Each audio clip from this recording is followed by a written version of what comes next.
Tuangazie mengine haswa kwenye ulingo wa kisiasa ni kwamba katika mabadiliko ya ghafla kwenye ulingo wa kisiasa, aliyekuwa seneta wa Baringo Gideon Moi amejiondoa kwenye kinyang'anyiro cha uchaguzi mdogo wa useneta unaotarajiwa kufanyika mwezi Novemba, siku chache tu baada ya kutangaza kurejea kwake kwenye siasa.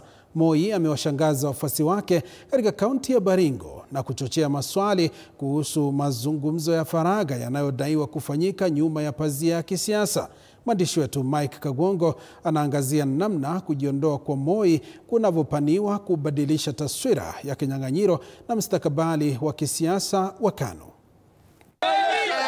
Mapambano ya kiti cha useneta katika kaunti ya Baringo yamepata mwelekeo mpya baada ya kuthibitishwa kwamba Gideon Moi amejiondoa Alhamisi alasiri, wiki moja tu tangu atangaze nia ya kuwania nafasi hiyo iliyoachwa wazi baada ya kifo cha William Cheptumo.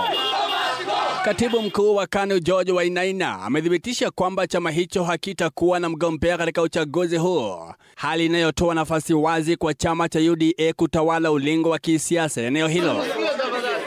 Kujiondoa kwa Moi kumejiri baada ya Moi kushindwa kuwasilisha stakabadhi zake za uteuzi kwa tume huru ya uchaguzi na uratibu wa mipaka IEBC ndani ya muda uliotengwa kati ya saa 5 asubuhi na saa 8 mchana, jambo lililozua ghadhabu na maandamano madogo kutoka kwa wafuasi wake mjini Kabarnet.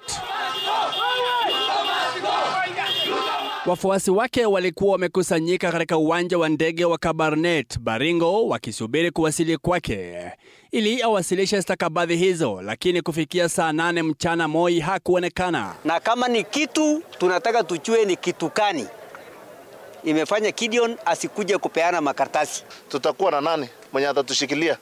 Yes. Na sisi tumesema ni kwamba tutakuwa na Mheshimiwa Gideon Moi atatushikilia baada ya William Ruto. Ripoti zinaashiria kuwa uamuzi huo wa kujiondoa ulifikiwa baada ya kikao cha faragha kati ya Moi na Rais William Ruto katika ikulu ya Nairobi, ambapo kinyang'anyiro cha useneta Baringo kilisemekana kuwa mojawapo ya ajenda kuu.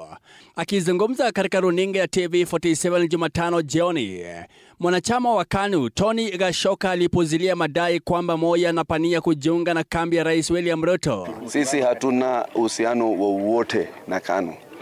Sisi tuko kama UDA hapa. Yule ambaye anataka kushirikiana na UDA atashirikiana wakati wa elections za urais 2027. And then we have Isa. Hata hivyo, kikao hicho kimezua tetesi nyingi kuhusu mikakati ya kisiasa inayoandaliwa kuelekea uchaguzi mkuu wa mwaka 2027. KANU kujiondoa kinyang'anyironi Baringo, uwanja sasa uko wazi kwa UDA kuimarisha ngome yake ya kisiasa katika kaunti hiyo. Wachambuzi wa kisiasa wakionya kuwa hatua hiyo ina